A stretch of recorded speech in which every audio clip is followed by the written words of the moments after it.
সবাইকে স্বাগত। আশা করি আপনারা সকলে ভালো আছেন। আপনারা যারা পরীক্ষা দিবেন, আপনাদের পরীক্ষাটি লিখিত হবে। আজকে একটি লিখিত পরীক্ষার প্রশ্ন প্যাটার্ন নিয়ে এসেছি। ইনশাআল্লাহ এই প্যাটার্ন থেকে 25 থেকে 30 নাম্বার অনায়াসে কমন পাবেন। ধৈর্য সহকারে সম্পূর্ণ ভিডিওটা দেখেন, আপনি পরীক্ষায় পাস করতে পারবেন। আমি দেখিয়ে দিব কোন কোন টপিক, কোন কোন বিষয় থেকে পরীক্ষায় প্রশ্ন আসে। আমি সকল কিছু দেখিয়ে দিব। অনেক পরীক্ষার্থী ফেল করে কারণ একটাই, পরীক্ষার প্রশ্ন প্যাটার্ন বোঝে না বলি। লিখিত পরীক্ষার সিলেবাসটা কিন্তু একদম শর্ট। আমি আজকে A to Z দেখিয়ে দেব। সম্পূর্ণ ভিডিওটা ধৈর্য সহকারে দেখেন, ইনশাআল্লাহ আপনি পরীক্ষায় পাস করতে পারবেন। তার আগে বলে রাখি, আপনারা যারা পরীক্ষা দিবেন, আপনাদের জন্য শর্ট করে একটি চূড়ান্ত সাজেশন তৈরি করা হয়েছে। পরীক্ষার প্রশ্ন প্যাটার্ন যেমন থাকবে সেম প্যাটার্নে আমাদের সাজেশন উল্লেখ করেছি। ইনশাআল্লাহ আমাদের সাজেশনটি পড়ে পরীক্ষা দিতে গেলে আপনি উত্তীর্ণ হয়ে যাবেন। আমাদের সাজেশনটি প্রত্যেকটি প্রশ্ন ব্যাখ্যা ও সমাধান সহ সাথে পেয়ে যাবেন। ইনশাআল্লাহ যারা যারা পরীক্ষা দিবেন প্রত্যেকে 100 টাকার বিনিময়ে হলেও আমাদের সাজেশনটি সংগ্রহ করবেন। 100% শিওর আপনি পরীক্ষায় পাস করবেন। এই চূড়ান্ত স্পেশাল শর্ট সাজেশনটি নিতে স্ক্রিনে দেওয়া হোয়াটসঅ্যাপ নাম্বার রয়েছে, ইমো নাম্বার রয়েছে। দুটোর মধ্যে যে কোনো একটি মেসেজ করে সাজেশনটি সংগ্রহ করুন। সাজেশনের মূল্য মাত্র 100 টাকা। আমি বলি অবশ্যই প্রত্যেকে 100 টাকা দিয়ে হলে আমাদের সাজেশনটি সংগ্রহ করবেন। সাজেশনটি পড়ে পরীক্ষা দিতে গেলে আপনি উত্তীর্ণ হয়ে যাবেন। আমি মূল কথায় চলে আসি। দেখেন এখানে রয়েছে, সর্বপ্রথম বুঝতে হবে লিখিত পরীক্ষায় কোন কোন বিষয় থেকে প্রশ্ন আসে। 1 নম্বর হচ্ছে সন্ধি বিচ্ছেদ, কারক ও বিভক্তি, এক কথায় প্রকাশ, বিপরীত শব্দ, তারপরে প্রিপোজিশন, তারপর ভয়েস থেকে, তারপরে ইংরেজিতে শর্ট করে একটি প্যারাগ্রাফ থাকবে, তারপরে গণিত থাকবে, সর্বশেষ সাধারণ জ্ঞান থাকবে। এতটুকুই কিন্তু লিখিত পরীক্ষার প্রশ্ন প্যাটার্ন। আমি সকল কিছু দেখিয়ে দিব, সম্পূর্ণ ভিডিওটা দেখুন। দেখেন 1 নম্বরে রয়েছে সন্ধি বিচ্ছেদ। এখানে 4টা সন্ধি বিচ্ছেদ দেওয়া আছে। আপনি যদি 4টা পারেন 4টার জন্য 4 নাম্বার পেয়ে যাবেন। তারপরে 2 নম্বরে কি রয়েছে, কারক ও বিভক্তি নির্ণয় করুন। এখানে 4টি দেওয়া আছে, 4টার জন্য 4 নাম্বার। ঠিক আছে, এই প্রত্যেকটি প্রশ্নের ব্যাখ্যা ও সমাধান সহ আমাদের সাজেশনে পেয়ে যাবেন। তারপরে 3 নম্বরে রয়েছে এক কথায় প্রকাশ করুন। অর্থাৎ এখানে এক কথায় প্রকাশ 4টা দিতে পারে, 5টা দিতে পারে, প্রত্যেকটার জন্য 1 নাম্বার করে কিন্তু। তারপরে 4 নম্বরে রয়েছে অর্থসহ বাক্য রচনা করুন। এখানে 4টা দেয়া থাকবে, 4টার জন্য 4 নাম্বার। তারপরে 5 নম্বরে থাকবে শুদ্ধ করে লিখুন।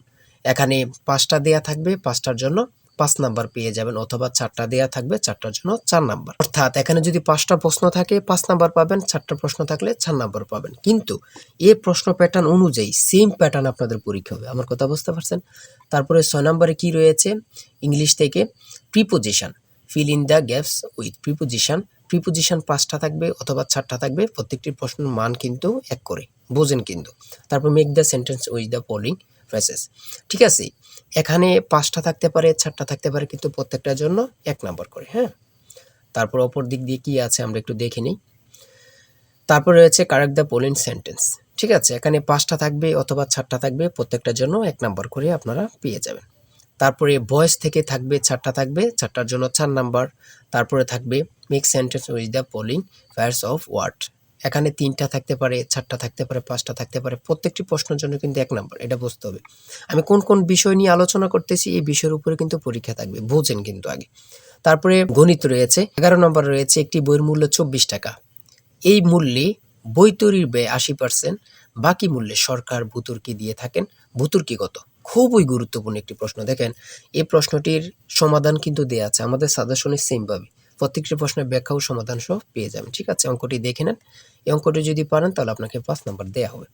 তারপরে 12 নাম্বার রয়েছে মাতা ও 3 পুত্রের বয়সের গড় অপেক্ষায় পিতা ও 3 পুত্রের বয়সের গড় 2.5 বছর বেশি। পিতার বয়স 50 হলে মাতার বয়স কত? খুবই গুরুত্বপূর্ণ একটি প্রশ্ন। এই প্রশ্নটির সমাধান দেয়া আছে, আপনারা এটি দেখে নিন। তারপরে রয়েছে 13 নম্বরে একটি পণ্য বিক্রয় করে পাইকারি বিক্রেতা 20% এবং খুচরা বিক্রেতা লাভ হয়। ঠিক আছে, যদি পণ্যটি খুচরা বিক্রয় মূল্য 576 টাকা হয়, তবে পাইকারি বিক্রেতার ক্রয় মূল্য কত ছিল বা কত? খুবই গুরুত্বপূর্ণ একটি প্রশ্ন। ঠিক আছে, এই প্রশ্নের সমাধানটি আপনারা দেখে নেন। তারপরে রয়েছে মান নির্ণয় থেকে একটি অঙ্ক রয়েছে, খুবই সহজ মান নির্ণয়ের অঙ্ক, আপনারা সকলেই জানেন। তারপর সর্বশেষ সাধারণ জ্ঞান রয়েছে। সর্বশেষ সাধারণ জ্ঞান, বাংলাদেশের প্রাচীন জনপদ কোনটি? খুবই গুরুত্বপূর্ণ। তারপরে রয়েছে দেখেন খ নাম্বার, কতটা গুরুত্বপূর্ণ, কত পরীক্ষা যে আসছে আল্লাহ ছাড়া কেউ জানে না। তারপরে গ নাম্বার, বাংলাদেশের ভোটার হওয়ার সর্বনিম্ন বয়স কত? আপনারা সকলেই জানেন, খুব গুরুত্বপূর্ণ।